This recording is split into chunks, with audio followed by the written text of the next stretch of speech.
Buenas noches. Buenas noches, bienvenidos a Cup of Heaven.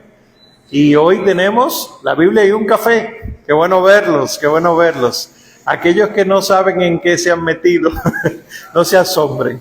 El Cup of Heaven hace este encuentro el tercer miércoles de mes para estudiar la Biblia. Por eso le pusimos la Biblia y un café. Así que se pueden integrar, no importa el miércoles que lo hagan. Esto sirve para el enriquecimiento de todos. Pues aquí estamos en nuestro tercer encuentro ya. ¡Wow! ¡Caramba! Ya por fin vamos a hablar de los evangelios. Eso es lo que corresponde para hoy. El Nuevo Testamento y los evangelios. Recuerden que lo que vamos a hacer es la exposición breve y ustedes harán sus preguntas y sus dudas. Y para que todos escuchemos las preguntas, pues Sebastián va a pasar con el micrófono y así podemos sacar provecho de todo.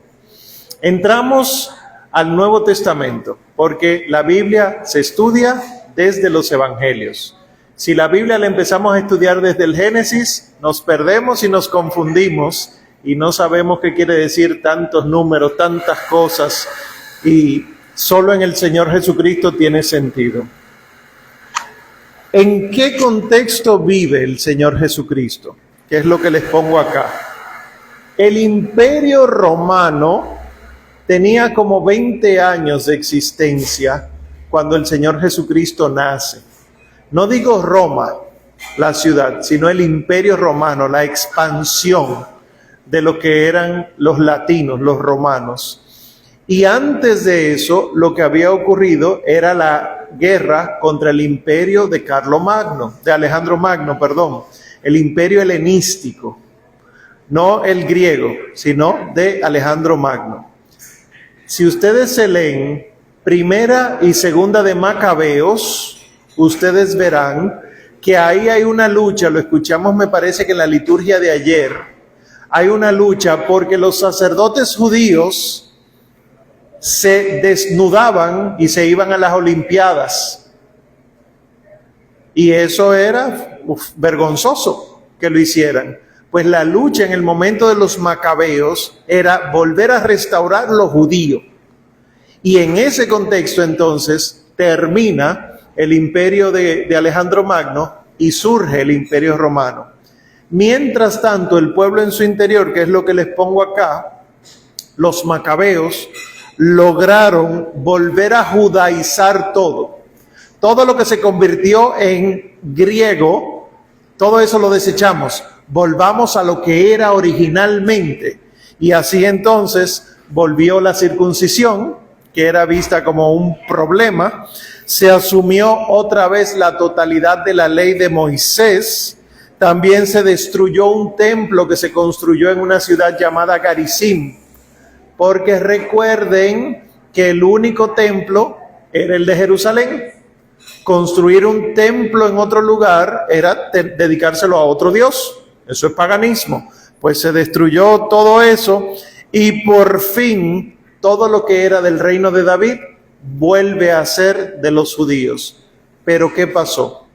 Que hubo un levita, un sacerdote, que sin ser del linaje de David, se autoproclamó rey de Israel.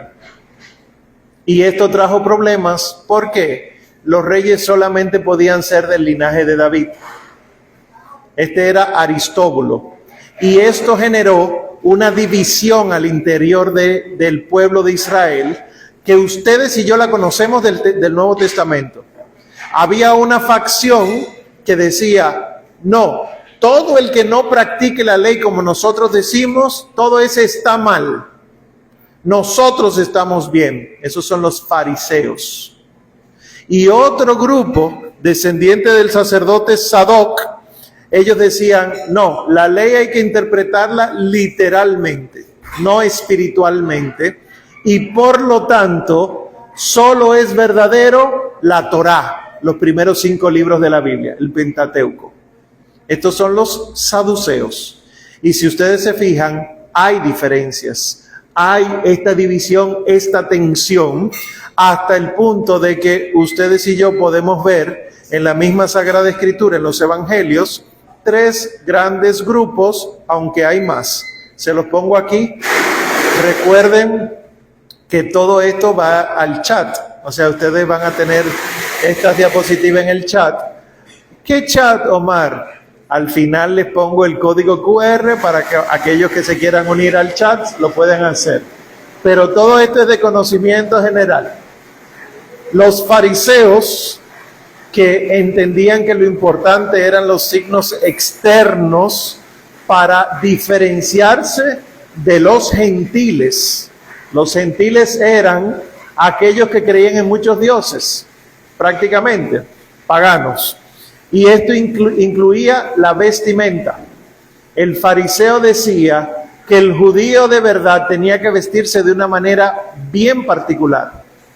Y para ellos diferenciarse incluso más, y aquí viene la crítica que hace el Señor Jesús, usan filacterias grandes y las orlas del manto las alargan.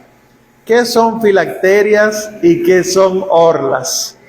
Ustedes pueden buscar en internet y verán que los judíos utilizan como una cajita en la frente y se la amarran. Ahí en esa cajita, y también usan algunas en el brazo y se la amarran, tiene contenido extractos de la Sagrada Escritura, de la Torá. Lo hacen un rollito y lo meten ahí en esa cajita de madera, ahora son más modernos, y se lo amarran. Se supone que si esa filacteria es más grande, tú tienes mayor extracto de la Sagrada Escritura, por lo tanto tú eres más piadoso.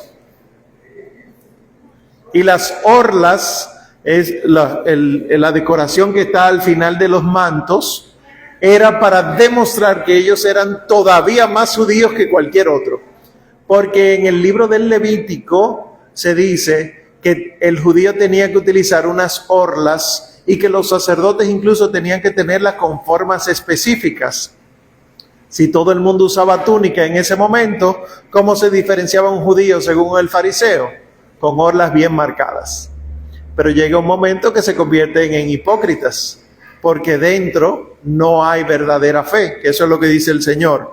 Bueno, pues estos, los fariseos, son los precursores de los rabinos.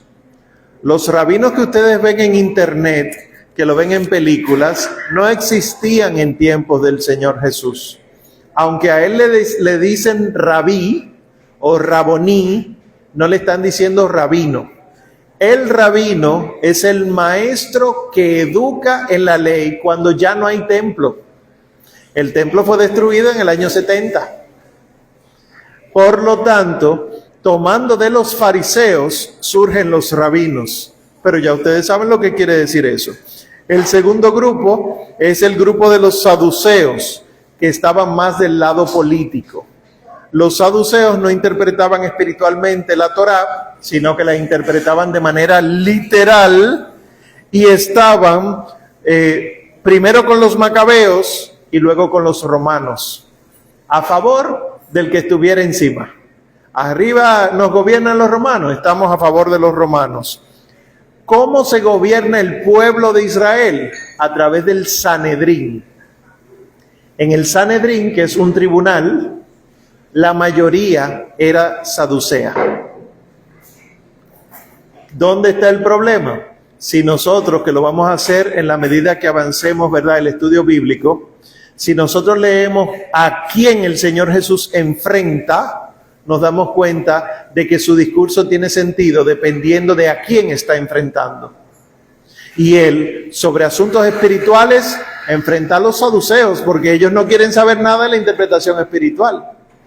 Y sobre asuntos rituales, enfrenta a los fariseos, porque se han inventado ritos que no tienen sentido. Y por eso es importante saber esto, porque el Sanedrín estaba compuesto por una mayoría saducea. Es que ustedes ven que al Señor Jesús lo juzgan en la noche de su pasión de manera muy severa y lo acusan de asuntos espirituales, porque ellos no creen en esas cosas. Y así entonces toman decisiones sobre el pueblo. Y el tercer grupo, perdón, antes de pasar eso, el tercer grupo que les pongo acá son los esenios. Además de eso, hay celotes. Ustedes saben que hubo un apóstol que era celote, San Simón el celote o el celota, ¿verdad? Que de ahí es que no viene la palabra celoso, que eran personas muy celosas con la fe que vivían. Están los herodianos, que eran los que estaban a favor de Herodes y por lo tanto de su manera de gobierno. Pero en este caso quiero centrarme en los esenios. Los esenios son una comunidad que se sintió tan perfecta como para mezclarse con el resto del pueblo.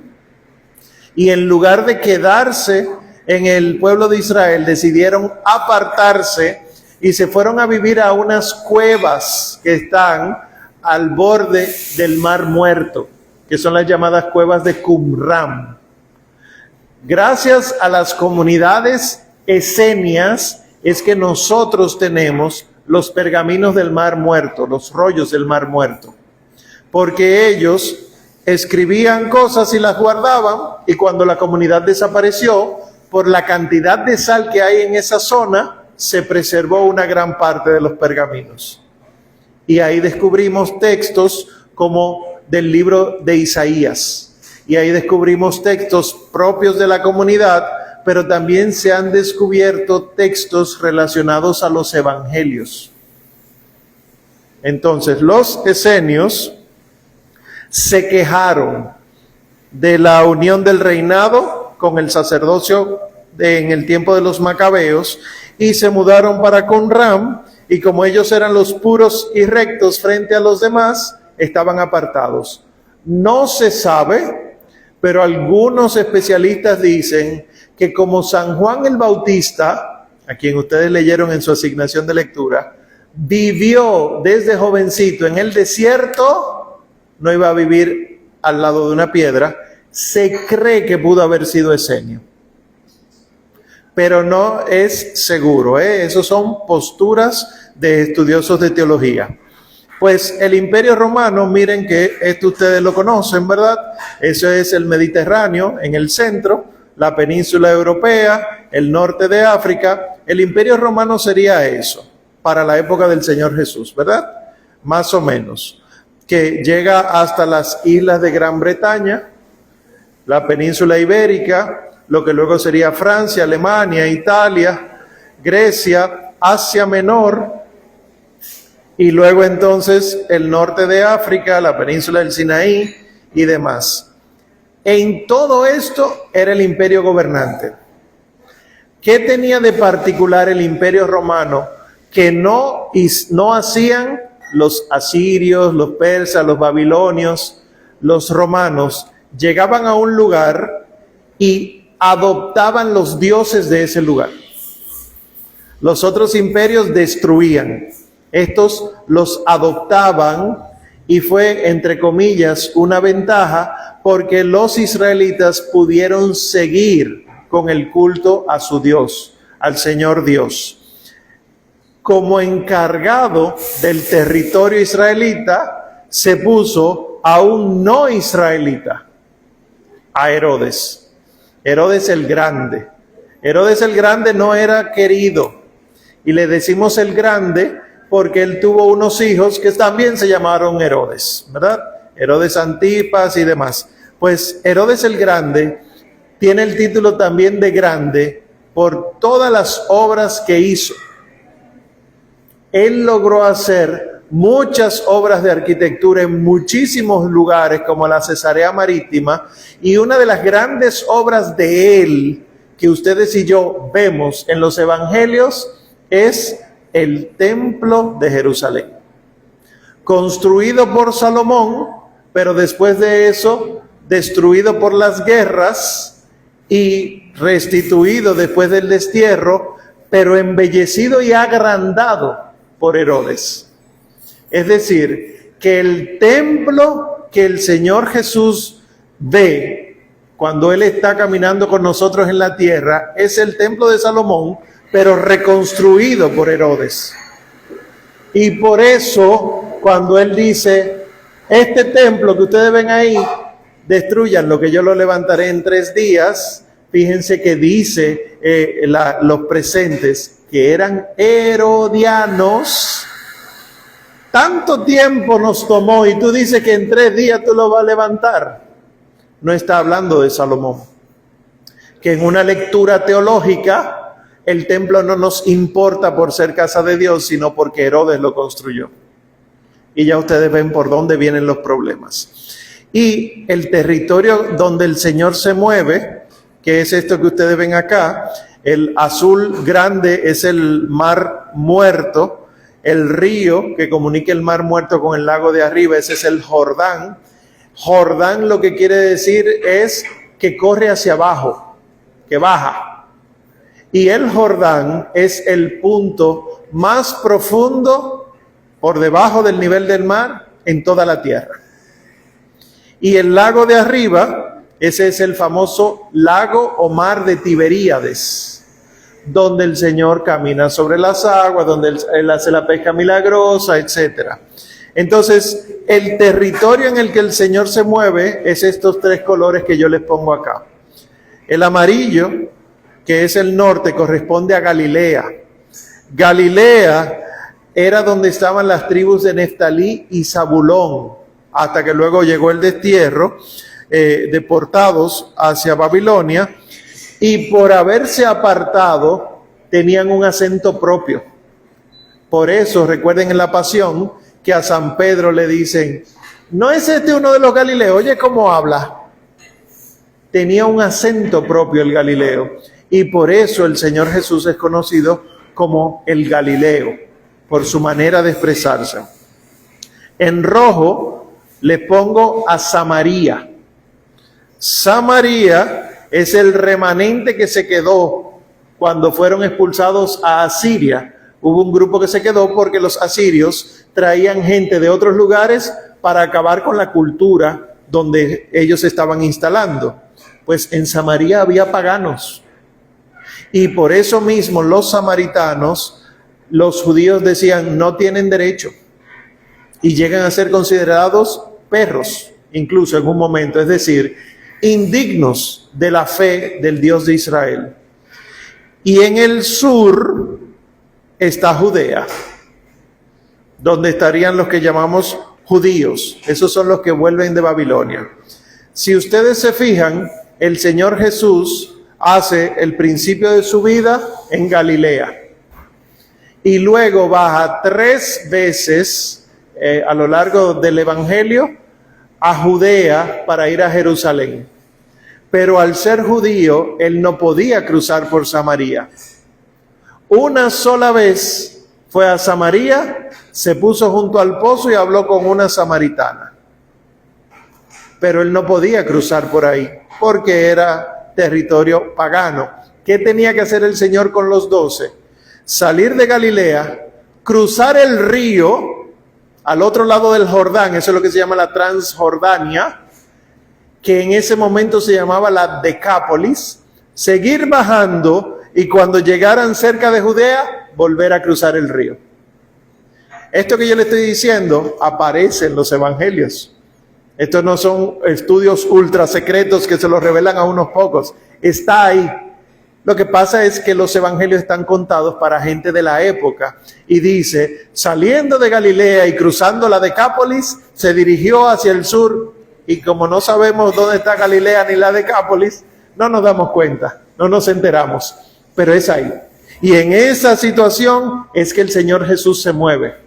Cada vez que Él baja de Galilea hacia Judea a subir a Jerusalén, digo subir porque Jerusalén está fundada como ciudad bien compacta. Allá suben las tribus del Señor.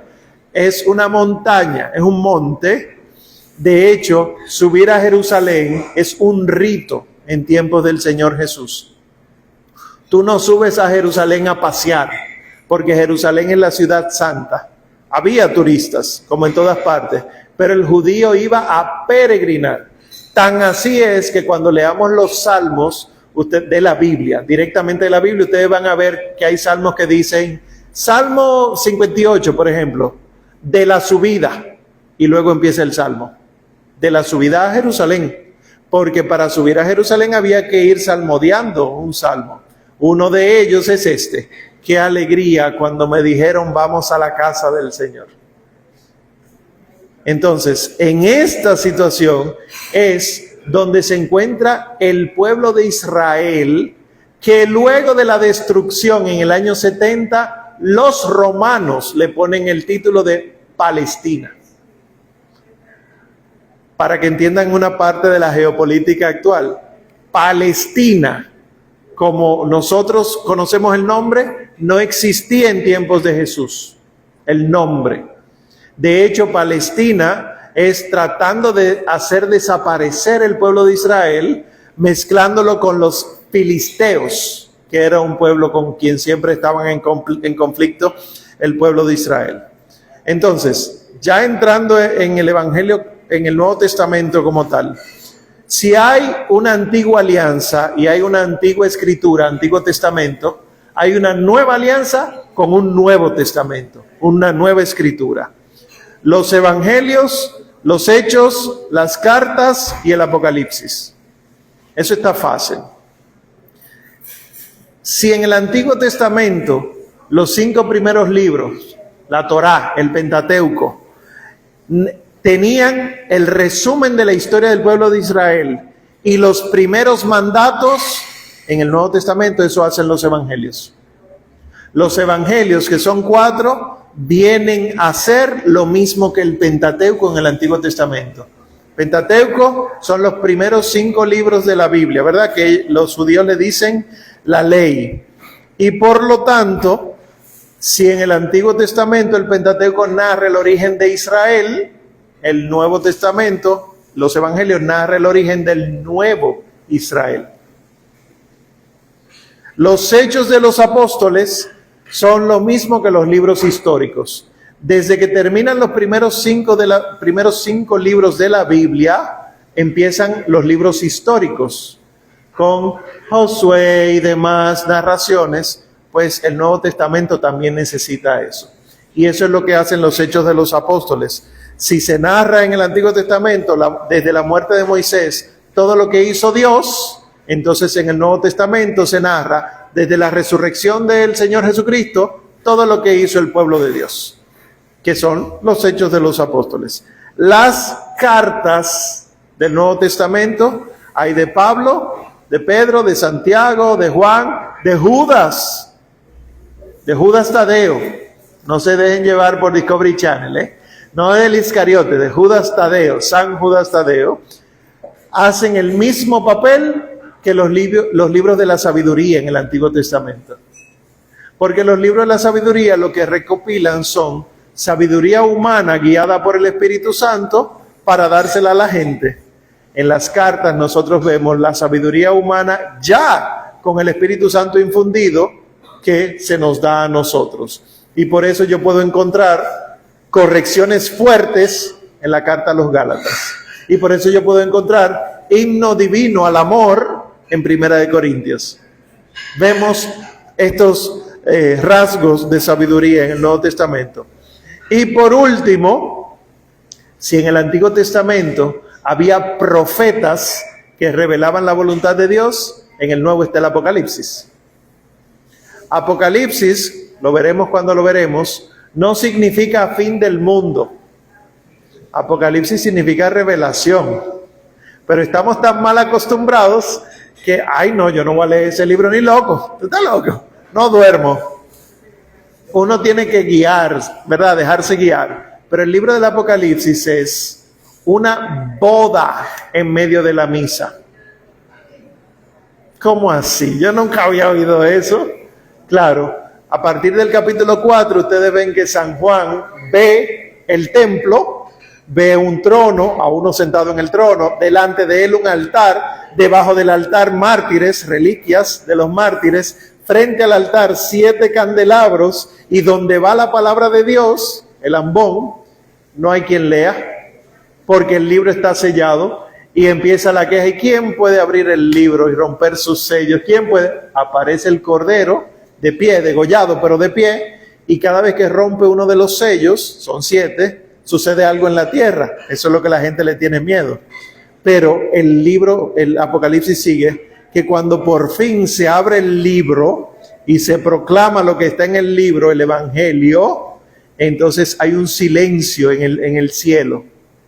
Y de repente todos los ángeles dicen, santo, santo, santo es el Señor Dios del universo, que ustedes se lo saben. Y después de eso, entonces, un momentito más adelante dice, que aparece una mujer vestida de lino blanco, bella, y que ella es llevada de la mano por el Espíritu Santo, y que los dos entran a ese lugar santo, y que cuando llegan al altar alante, se voltean los dos hacia la puerta y le dicen al que está en la puerta, Maranatá, ven Señor Jesús. Y se acaba el libro. No ocurre la boda, porque eso lo veremos nosotros al final de los tiempos. Porque ni ojo vio, ni oído oyó, ni mente alguna ha podido concebir la grandeza que Dios tiene preparada para nosotros. Entonces, de todo esto, brevemente, hablemos de los evangelios. ¿Qué tenemos que saber de los santos evangelios para poder leerlos adecuadamente? Los 4 evangelios no son un rompecabezas. No es que tengo que leerme hasta tal capítulo de este y brincar a otro para ver lo que le faltó a este otro, etc. Cada uno narra el mismo acontecimiento de Cristo, pero a partir del público, diríamos, al que se le dirige la carta, el documento, el evangelio. Si yo le voy a hablar a ustedes de Jesús y ustedes no tienen formación, yo tengo que hablarles de lo básico. Si ustedes fueran todos teólogos, como yo sé que aquí hay unos cuantos teólogos, entonces yo tengo que subir un poquito el nivel. Y omito cosas que se supone que ya ustedes saben. Pues esto mismo pasa con los 4 evangelios. En el orden en el que están, es el orden en el que se escribieron. Mateo, Marcos, Lucas, Juan, en ese orden. Eso pueden cantarlo si quieren en su mente, pero ese es el orden. Mateo, Marcos, Lucas, Juan. En el siglo XIX empezó a decirse que Marcos es el más antiguo por ser el más breve y que por lo tanto fue el primero. Sin embargo, los hallazgos arqueológicos demuestran que el Evangelio de Mateo que nosotros tenemos ahora, que es originalmente en griego, tenía una versión anterior en arameo, que ningún otro evangelio está escrito en arameo. ¿Qué quiere decir entonces? Que Mateo fue anterior. Pero, amén, de cuál fue el primero, cuál fue el último, ya lo sabremos también al final de los tiempos. El orden que llevan es Mateo, Marcos, Lucas, Juan.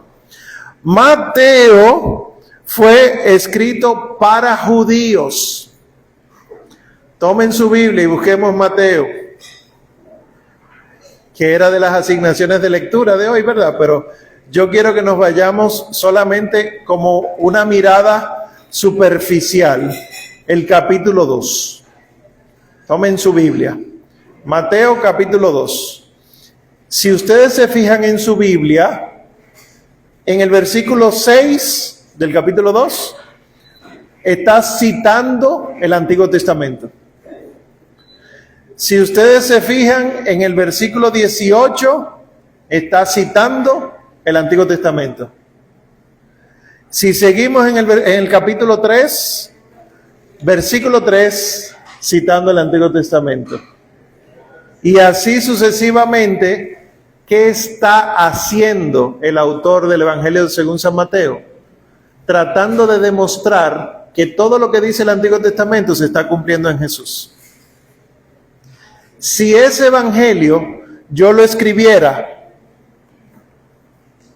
para gente que no tiene ni idea de lo que dice el Antiguo Testamento, por ejemplo, un griego, ¿de qué me sirve demostrarle que los profetas judíos lo dicen si ellos no creen en los profetas judíos?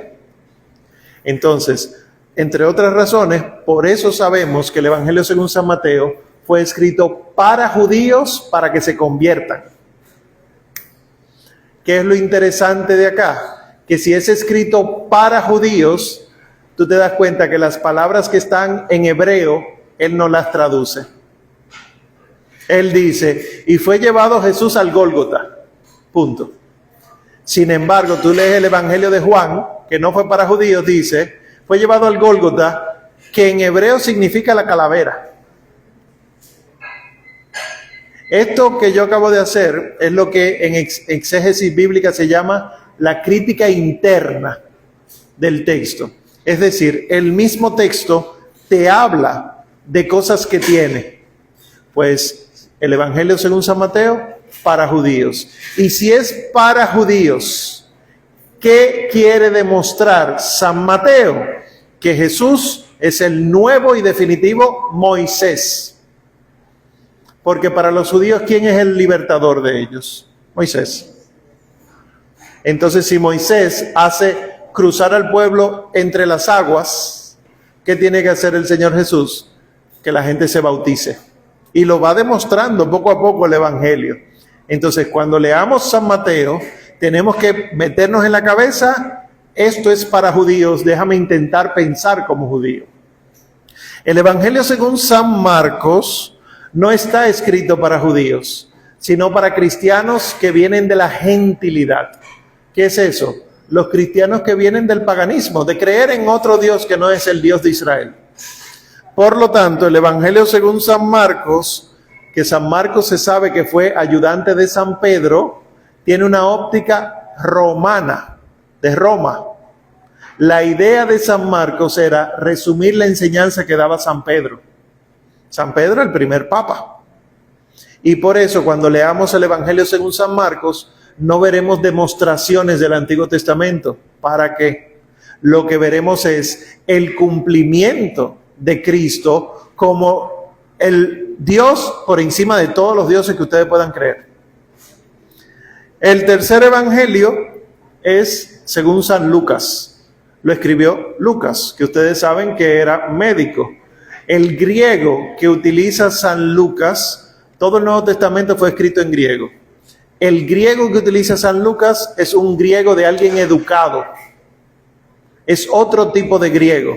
Y ustedes en su lectura pueden ver que la redacción de San Lucas es un poquito más elevada que el resto de los evangelios. Tiene un orden, tiene una intención en lo que hace y por lo tanto él escribe para los que vienen de la gentilidad también, pero con la intención, él mismo lo dice al principio.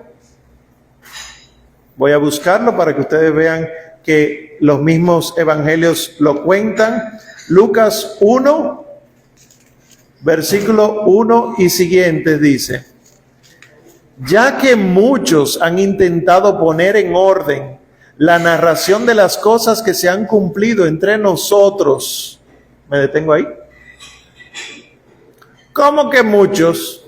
¿Dónde están? Porque hasta ahora nada más hablamos de Mateo y Marcos. Porque la intención de narrar los acontecimientos no fue intención solo de los evangelistas. Y no estoy hablando de evangelios apócrifos.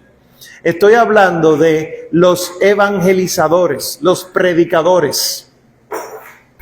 Muchos, dice San Lucas, han intentado poner en orden, ordenar la narración de las cosas que se han cumplido entre nosotros, conforme nos las transmitieron quienes desde el principio fueron testigos oculares y ministros de la palabra. Es decir, con quien San Lucas está hablando es con alguien que vio los acontecimientos. San Lucas era compañero de viaje de San Pablo. Sin embargo, él entrevistó a testigos oculares y ministros de la palabra. Y dice: me pareció también a mí, después de haberme informado con exactitud de todo, desde los comienzos, escribírtelo de forma ordenada, distinguido Teófilo, para que conozcas la indudable certeza de las enseñanzas que has recibido. Teófilo ya fue evangelizado. Teófilo probablemente había sido ya bautizado. ¿Por qué digo probablemente? Por el nombre. Teófilo significa Teo, Dios, Filos, el que ama. Teófilo es el amante de Dios. Veo aquí hermanos de Emaús. Entre los hermanos de Emaús que se lee el capítulo del Evangelio según San Lucas, el capítulo 24, sepan que además de que Cleofás y otro discípulo, está el evangelio dirigido a ti, Teófilo. Pero tienes que ser Teófilo, Teófila, para que el evangelio se te aplique. Amante de Dios, buscando a Dios. Y el último, y San Lucas, no sé si saben, es conocido como el pintor de la Virgen María. ¿Por qué? Porque es el único que se tomó el atrevimiento de ir a entrevistar a la Virgen María.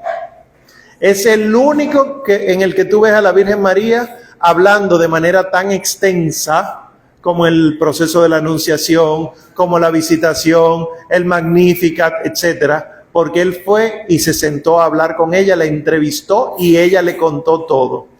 Y además, porque habiéndola entrevistado, él quedó impresionado con tanta belleza que él decidió pintarla. ¿Cómo voy a hacer yo para pintar esta belleza? Y empezó a pintar, pero se frustró y no pudo terminar en la noche. Dijo que no tengo yo la capacidad de representar tanta belleza. Y frustrado, triste, se durmió. Y al despertar descubrió que el cuadro estaba terminado, según dice la tradición, por los ángeles. Ese cuadro existe. Ese cuadro está en una capilla al final de la Scala Santa en Roma. Es decir, cuando ustedes vayan a Roma y me lleven, yo les puedo explicar allá de primera mano el cuadro. No sé si lo han cambiado de lugar, pero cuando yo tuve la oportunidad de verlo, se ve a través de un cristal, allá lejos, no está cerca de ti, lejos, porque es de las grandes obras de la fe. Son de las pinturas que se llaman, me olvidó el nombre en griego, pero lo que quiere decir es que no fueron pintadas por manos humanas. Ya lo buscaré ahorita y les diré. Ese es San Lucas. Y por último, el Evangelio según San Juan. Los primeros tres se llaman sinópticos, porque sinopsis quiere decir que se puede ver todo al mismo tiempo. Tú los pones uno al lado del otro y son muy parecidos, muy parecidos. Pero San Juan, no. Porque San Juan no escribe para el recién llegado de ningún sitio, sino para el maduro en la fe. Eso, esqueropolleta. Es decir, que no fue hecho por mano humana. Pues Juan no dice, vamos a enseñarle a los nuevos, sino vamos a enseñarle a los que ya conocen a Cristo. Y por eso, los 20 y tantos milagros que vemos que hace el Señor Jesucristo en los sinópticos, en San Juan son solo 7. Y no los llama milagros, dinamis, milagro, sino que le llama semeion, signo. En San Juan no se ven milagros de Jesús, sino signos. Y son signos que son 7, como los 7 sacramentos. Por ejemplo, las bodas de Caná, la resurrección de Lázaro. San Juan está hablando al grupo que ya conoce los sacramentos. Para leer a San Juan hay que tener esto en mente, porque en San Juan, por ejemplo, tú no vas a encontrar la multiplicación de los panes, porque San Juan no está interesado en que la gente sepa, miren que Jesús puede multiplicar el pan, porque sus destinatarios ya lo saben. Y entonces San Juan le dedica un capítulo entero al discurso del pan de vida. No es que Jesús está en el pan, sino que Jesús es el pan. Más adelante lo veremos. Y ahí en pantalla podrán ver que les pongo unos símbolos, ¿verdad? Arriba de cada evangelista. ¿De dónde ha salido eso? ¿Por qué nosotros a San Marcos le atribuimos un león, a San Mateo una persona, a San Lucas un toro, un buey, y a San Juan un águila? Todos alados. A San Ireneo de León le debemos eso. San Ireneo de Lyon es un santo del siglo II que muere en el siglo III, en el año 202, y que dice, en el libro de Daniel existen 4 seres alados que son los que sostienen el trono de Dios. Uno con cabeza de toro, de buey, de hombre y de águila. Y cuando tú te vas a los evangelios, que providencialmente son 4, tú descubres que el evangelio según San Mateo empieza con la genealogía de Jesús, hombre. Que el evangelio según San Marcos empieza con Juan en el desierto, donde en el desierto, no en la jungla, viven los leones. Tercero, el evangelio según San Lucas empieza con la anunciación del ángel a Zacarías en el templo, donde se sacrifican los bueyes. Y cuarto, la altura encumbrada de la teología según San Juan, el águila. Muy curiosamente, si quieren podemos hacer ese ejercicio más adelante, creo que para hoy no tendremos tiempo. Esos 4 representaciones la utilizaron 4 de las 12 tribus de Israel. Después pudiéramos ver cuáles fueron y qué representan. Entonces, habiendo leído lo que ustedes tenían de asignación de lectura, ¿cómo les fue?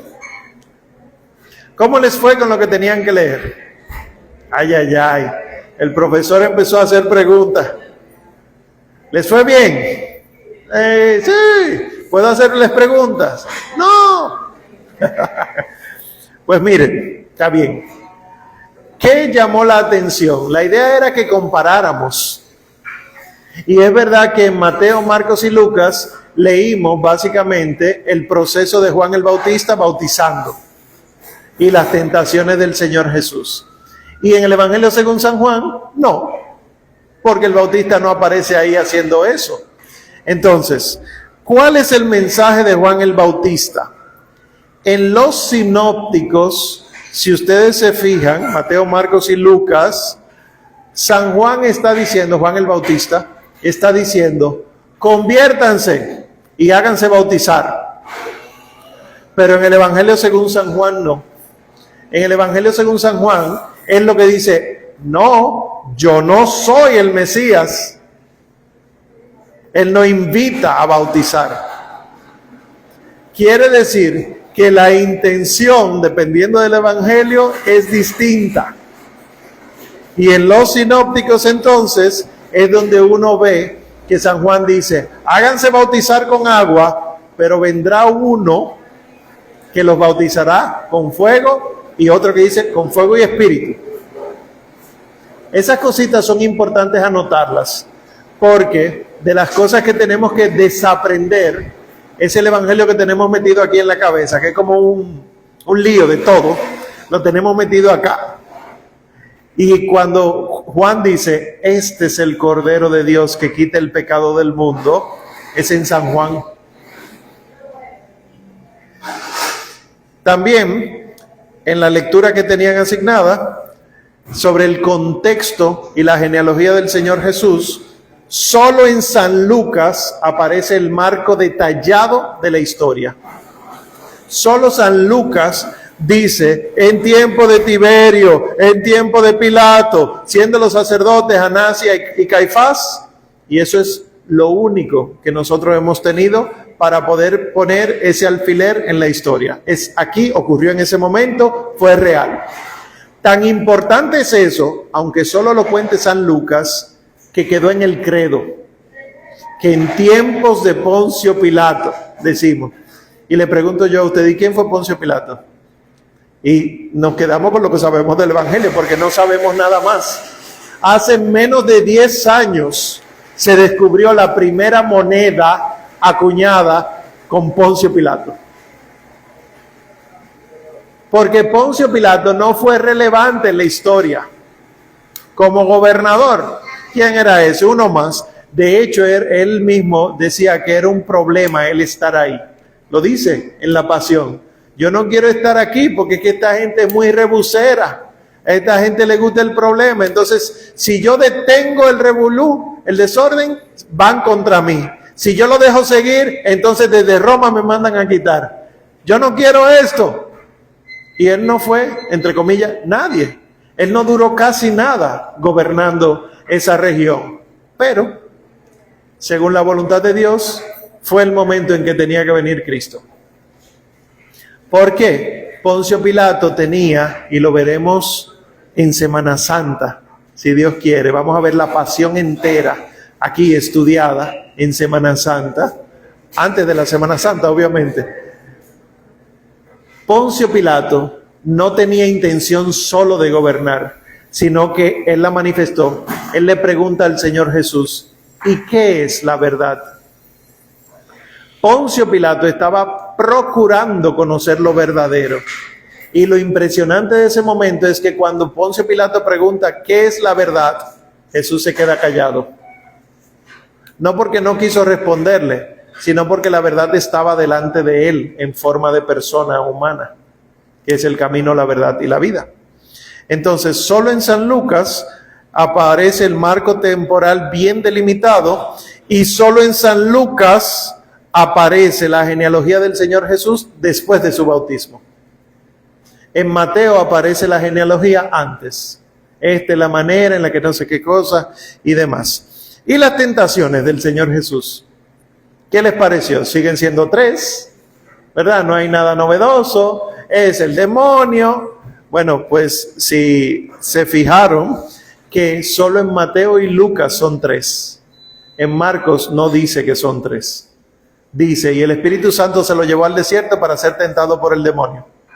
Y se acabó. Ese texto de San Marcos es el que solemos escuchar miércoles de ceniza. Porque tú y yo podemos recibir más de 3 tentaciones o menos de 3 tentaciones. Porque el demonio está atento para eso. Pero en Mateo y en Lucas nosotros encontramos que son 3 tentaciones.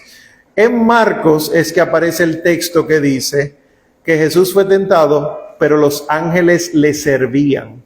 ¿Leyeron eso, verdad? No se acuerdan. Estoy hablando de demasiado detalle. Cuando en teología se hace una exégesis bíblica, yo por ejemplo, esto es al azar que lo voy a decir, yo por ejemplo voy a estudiar Mateo 5 del 14 al 25, yo tengo que tomar Mateo 5 del 14 al 25 y lo pongo en una tabla sinóptica, versión Biblia Navarra, versión Nácar Colunga, versión Vulgata, versión griega en paralelo, para yo comparar a ver si las traducciones son cercanas. Porque dinamis significa fuerza, pero en el Evangelio dinamis significa milagro. Porque es un portento. Entonces yo tengo que saber traducir eso. Y además hago luego otra tabla. Y si ese pasaje está en otros evangelios, yo tengo que ponerlo al lado, en paralelo, y resaltar cuáles son las palabras textuales que se repiten.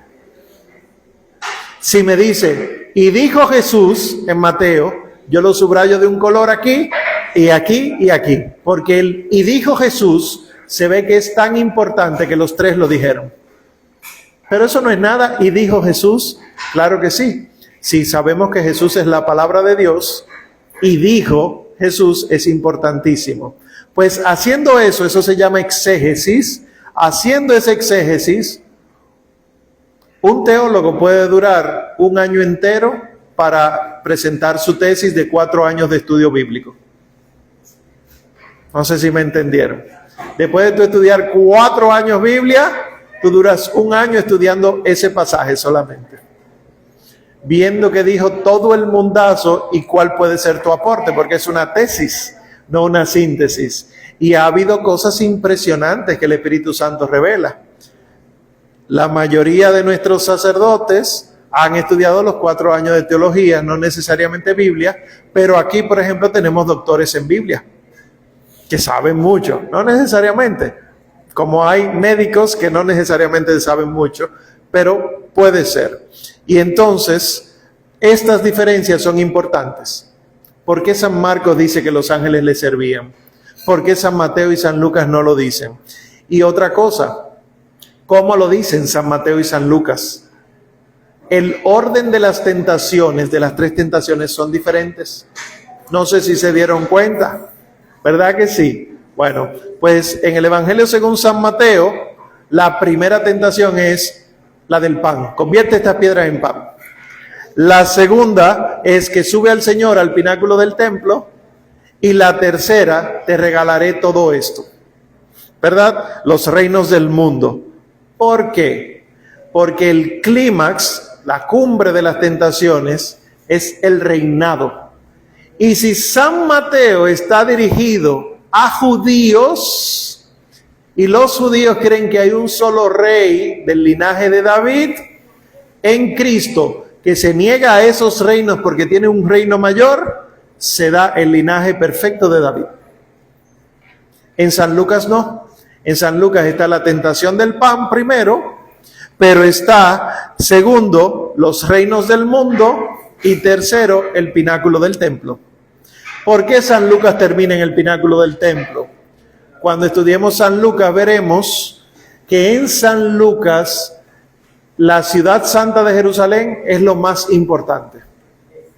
Jesús empieza su predicación en Jerusalén y todo lo que hace vuelve a Jerusalén, y cuando va a morir le dice a los 12, no salgan de Jerusalén, y cuando resucita le dice, vayan a verme en Jerusalén. ¿Por qué? Porque San Lucas, que es autor del Evangelio, es también autor de los Hechos. Y en los Hechos de los Apóstoles nosotros vamos a ver que la ciudad santa de Jerusalén se llama realmente iglesia. La nueva Jerusalén es la iglesia. Y San Lucas lo tiene claro. Y cuando él le dice, el Señor Jesús le dice a los 12, no salgan de Jerusalén, espiritualmente le está diciendo, manténganse en la iglesia. Sean iglesia, no dividan. Miren el peso que tiene San Lucas entendiéndolo así ahora. Y la vocación de los discípulos. En ninguno de los sinópticos ustedes vieron cómo fue el orden de llamar a los discípulos en lo que leímos, ¿verdad? Sin embargo, en el prólogo de San Juan sí. En San Juan, y solo en San Juan, es que se llama uno por uno a los 12.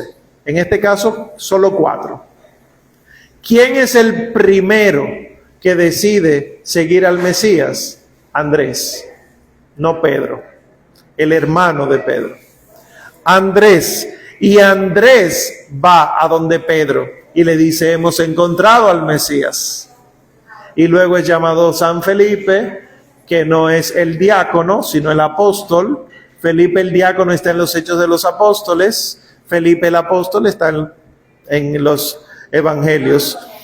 Y por último, Natanael, San Natanael. En ese momento entonces es que ellos se unen al Señor Jesús y abandonan a Juan el Bautista.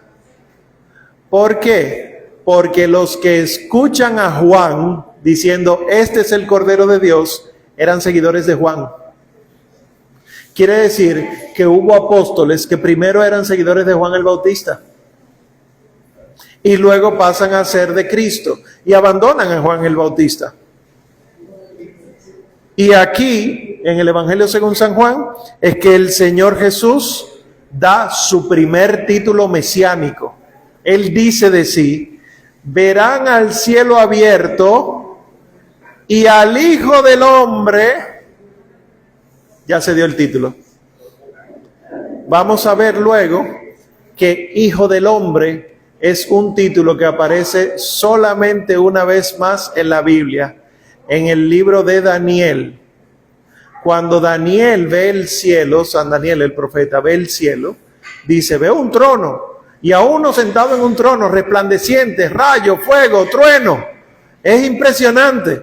Pero espérense, ahora veo subiendo a uno como hijo de hombre, caminando hacia el trono y pone un trono a la derecha de ese.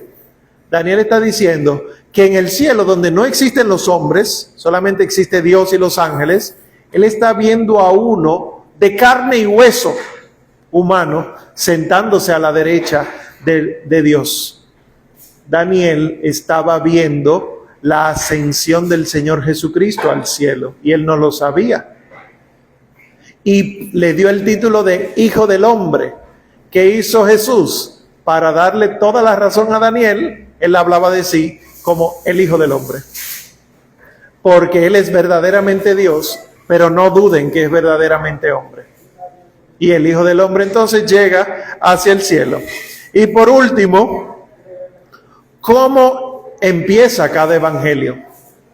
San Marcos empieza, Evangelio de Jesús, el Hijo de Dios, punto.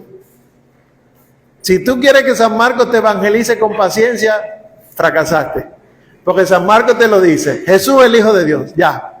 Marcos 1:1, puedes dejar de leer y te evangelizaste. Sin embargo, San Juan empieza con un prólogo. Él mismo dice que es un prólogo, porque no es el evangelio todavía. Y es un prólogo, diríamos, de precreación. Yo le pongo precreación acá, porque empieza diciendo, en el principio existía la palabra, y la palabra estaba junto a Dios, y la palabra era Dios. Y así sigue, varios versículos. Y luego es que empieza a decir que Juan había venido y él decía que no era él. Está diciendo lo mismo que dice el Génesis. En el principio no había nada, pero el Espíritu de Dios se movía. Y para que sepamos, y ya con esto concluyo, en el Génesis, cuando dice, y dijo Dios, sea la luz. ¿Cómo sabemos dónde está Jesús ahí? Dios, sería el Padre, dijo en la palabra, ¿y dónde está el Espíritu? Yo quiero que ustedes hagan esto. Digan, sea la luz, pero con la mano delante de su boca. Sea la luz. ¿Qué sienten en la mano? El aliento de vida que es el Espíritu Santo. El soplo. Y ahí tenemos la Santísima Trinidad desde el principio. ¿Qué hace San Juan en el prólogo? Toma eso y lo pone en su evangelio. En el principio existía la palabra, y la palabra estaba junto a Dios, y la palabra era Dios. Una nota para que sepan los que se están integrando ahora, que no deben estar comprando cualquier Biblia. Hay Biblias, lamentablemente, que dicen, en el principio era la palabra, y la palabra era un Dios, y la palabra era un Dios. Que eso está mal.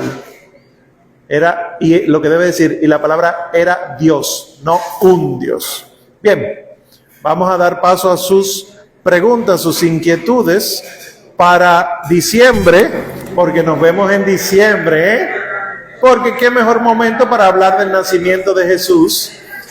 Para diciembre vamos a ver los primeros 2 capítulos de Mateo y los primeros 2 capítulos de Lucas. Será breve la asignación de lectura. No me digan que no leyeron dentro de un mes, por favor, que son solo 4 capítulos, 2 de Mateo y 2 de San Lucas, para que hablemos del nacimiento del Señor Jesús. Pueden ir levantando sus manos. Quiero aprovechar en lo que levantan sus manos y hacerles este anuncio. Ya el congreso que hemos venido preparando, ya es este sábado. El congreso Kyrios, donde vamos a hablar del credo, así como hicimos la clase de hoy, pero imagínense sacerdotes, religiosas, compartiéndonos charlas. Va a haber sacerdotes confesando, va a haber, ¿cómo es que se llama esto? Diálogos internos y demás, todo sobre el credo. Ya eso es este sábado. Si no se han inscrito, pueden hacer su inscripción, como les pongo ahí, en alamparodelaltísimo.com/Kyrios. Son solo 1,800 pesos por persona, de 9 de la mañana a 6 de la tarde. Vamos a concluir con adoración eucarística incluso. Impresionante si Dios quiere. Anótense, más información encuentra en Kyrios RD en Instagram. Pero no lo dejen para después porque ya hoy es miércoles, ¿está bien? Nos vemos por allá, y si alguno ve que yo no lo saludo, probablemente que tengo mala memoria o estoy ocupado, acérquense y me dicen, hola profe, de los miércoles allá en Cup of Heaven. Genial. Entonces nuestro próximo encuentro será el 17 de diciembre, una semana antes del 24. Será hermoso, y ese es el código QR con el que ustedes pasan a formar parte del chat. El chat no admite ningún tipo de chercha.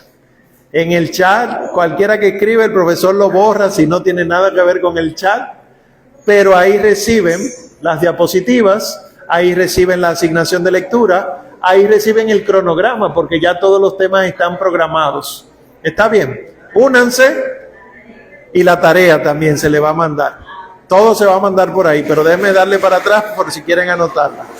Bien, demos paso entonces ahora por favor a las preguntas. Pasamos por favor el micrófono para que todo el mundo pueda aprovechar.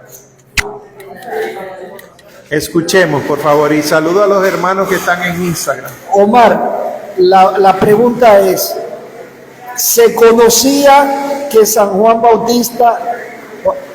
el Bautista era primo de Jesús? Sí. Es decir, los panas, los amigos en el vecindario, todo el mundo sabía. No.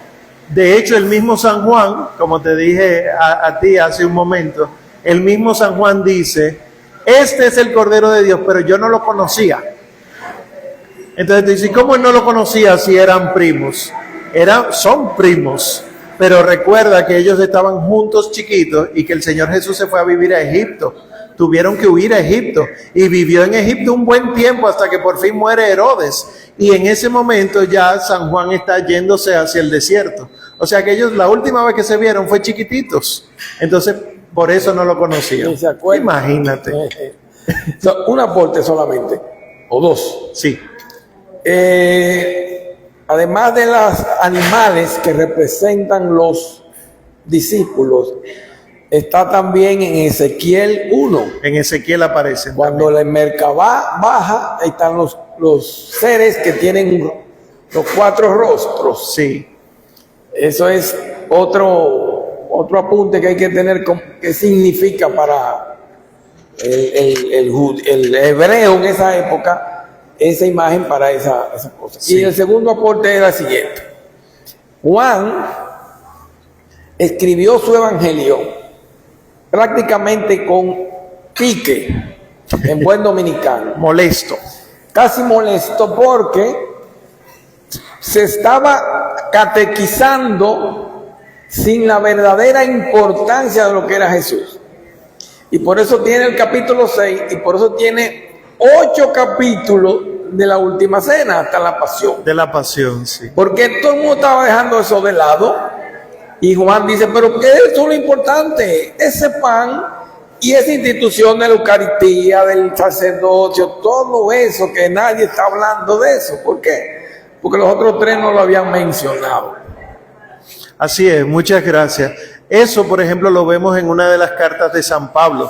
San Pablo, en la carta a los Gálatas, se queja de que los cristianos de Galacia están creyéndole ahora a unos superapóstoles. Él les dice así, hay unos superapóstoles por ahí que le están haciendo creer otra cosa, pero si hay un apóstol de verdad soy yo. Y empieza él a decir su pedigrí. Él empieza a decir fariseo de fariseo, de la escuela de Gamaliel y demás. ¿Por qué? Porque así como llegó el evangelio, así mismo el demonio puso una capillita al lado. El demonio empezó a manipular y empiezan los gnósticos y empieza tanta gente a manipularlo y decir, el evangelio de verdad lo tengo yo. Y por eso entonces hay que escribir las cosas con fuerza. Bien, gracias. ¿Alguna otra allá atrás? Sí, por favor. Bueno, tengo una curiosidad que nunca me había fijado en los animalitos, en los animales que representan a los evangelistas. Y veo que todos tienen como un palo en la mano. Un palo. Espérate, me ha dado curiosidad eso. Depende quién lo haya pintado, ¿eh? Ah, bueno. A ver, ¿qué me bueno. está? Ah, bueno, aquí de la diapositiva. Sí, mira. No, esta de la diapositiva la voy a poner para que no crean que me están hablando a mí solo. Esto que yo puse aquí es de un grabado antiguo alemán, aquí mismo. Okay. Y no es un palo, es un rollo. Ah, ok. Es el evangelio desenrollado en esa versión. Ah, ok. Si ustedes van a la Catedral Primada de América y se paran frente a la fachada, a lo principal, ustedes ven los 4 evangelistas, hombres de pie, pero siempre está el animal al lado. Sí. Y por eso mismo ustedes ven que la bandera de Venecia es un león alado, porque en Venecia están los restos de San Marcos. Ya. Esto ha sido asociado desde el primer momento a los apóstoles, a los evangelistas. Y otra cosa, Mal, me recordé de esto cuando estabas hablando de cómo se vestían los fariseos, los saduceos. Y me recordé de los Amish. ¿Qué son los Amish? O sea, ¿de dónde vienen? ¿Qué es eso? Si te digo que yo me sé de dónde viene, te estaría mintiendo. Pero son la división de la división de la división de la división de la división de los anglicanos. Los anglicanos, la iglesia de Enrique VIII en Inglaterra, empezaron a dividirse, a dividirse, a dividirse. Llega un grupo a Estados Unidos, lo que eran las 13 colonias, los llamados puritanos y los pilgrims, los peregrinos, y luego empiezan a fundar.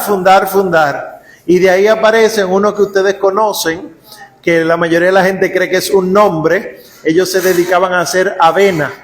Se llaman los cuáqueros o los quakers. La gente le puso ese nombre porque cuando ellos oraban en comunidad empezaban a temblar con la presencia del Espíritu y bueno, se le quedó el nombre de quaker. Nosotros tenemos la avena quaker, pero es de un grupo religioso. Dentro de todos esos grupos están los Amish, que creen en no electricidad, no automóviles, volver atrás y demás, pero que también eso raya en lo absurdo. Otro día podemos hablar de las religiones y denominaciones cristianas. ¿Alguna otra pregunta de lo que hablamos hoy? No. De lo que hablamos hoy, ¿alguna duda, inquietud? Bueno, pues vamos a concluir aquí. Ya luego entonces cuando terminemos, pues hablamos al respecto. Gracias por asistir, gracias por venir. Recuerden que aquí hay una librería. Aquí pueden pasar. Digo, yo estoy mandando. Ah, sí, ahí está Sor Marie Michel, la hermana, perdón, Marie. Pueden pasar y ver y comprar. Y nadie sabe si pronto el Ministerio del Amparo del Altísimo tendrá una tiendita ahí adentro. Vamos a ver. Acuérdense de Kyrios este sábado. Y si Dios quiere, entonces volveremos a vernos el tercer miércoles en diciembre, el 17 de diciembre. Que Dios les bendiga mucho y gracias por su atención.